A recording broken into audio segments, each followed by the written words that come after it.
গাজী নিয়াজুল করিমের সমর্থনে দায়িত্বশীলদের সাথে মতবিনিময় সভা অনুষ্ঠিত।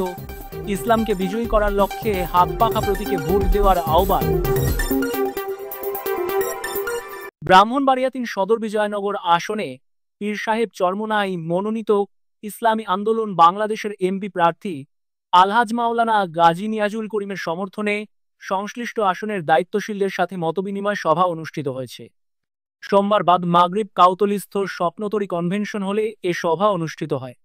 এতে প্রধান অতিথি ছিলেন ইসলামী আন্দোলন বাংলাদেশের কেন্দ্রীয় প্রশিক্ষণ সম্পাদক মাওলানা নুরুল করিম আকরাম।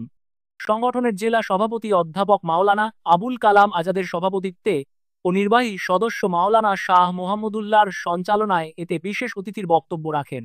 তিনি সংগঠনের জেলা সদর আলহাজ সৈয়দ আনোয়ার আহমদ, ইসলামী আন্দোলনের সাবেক জেলা সভাপতিদ্বয় বীর মুক্তিযোদ্ধা আব্দুল হামিদ ও আলহাজ মুসলেহ উদ্দিন ভুইয়া, সাবেক জেলা সেক্রেটারি আলহাজ মোহাম্মদ ওবায়দুল হক, ইসলামী যুব আন্দোলনের কেন্দ্রীয় সাংগঠনিক সম্পাদক ময়মনসিংহ বিভাগ মুফতি শেখ ইতেশাম বিল্লাহ আজিজি ও জেলা পরামর্শ পরিষদ সদস্য হাফেজ আবুল হাশেম ওয়াসিম। বক্তব্য রাখেন ইসলামী আন্দোলনের জেলা উপদেষ্টা মাওলানা শিব্বির আহমদ, জয়েন্ট সেক্রেটারি মাওলানা মাহমুদুল হাসান হিফজ, সাংগঠনিক সম্পাদক মুফতি আশরাফুল ইসলাম বিলাল, প্রচার ও দাওয়া বিষয়ক সম্পাদক এম আবু হানিফ নোমান, অর্থ সম্পাদক মাওলানা বেলাল হোসাইন, ছাত্র ও যুব বিষয়ক সম্পাদক মাওলানা ইউনুস আহমদ ছাতিয়ানি, ইসলামী শ্রমিক আন্দোলনের সভাপতি মাওলানা ফয়জুল্লাহ মুহসিন, সাধারণ সম্পাদক মোহব্বত আল এহসান ও যুব আন্দোলনের সাধারণ সম্পাদক আল আমিন হোসাইনি প্রমুখ। সভায় সদর ও বিজয়নগর উপজেলার ইসলামী আন্দোলন, দ্বীনি সংগঠন, শ্রমিক আন্দোলন, যুব আন্দোলন সহ সকল সহযোগী সংগঠনের ঊর্ধ্বতন দায়িত্বশীল বৃন্দ মতবিনিময়ে অংশ নেন। সভায় বক্তাগণ বলেন, স্বাধীনতার ৫৪ বছরে এদেশের মানুষ কাঙ্ক্ষিত মুক্তি পায়নি।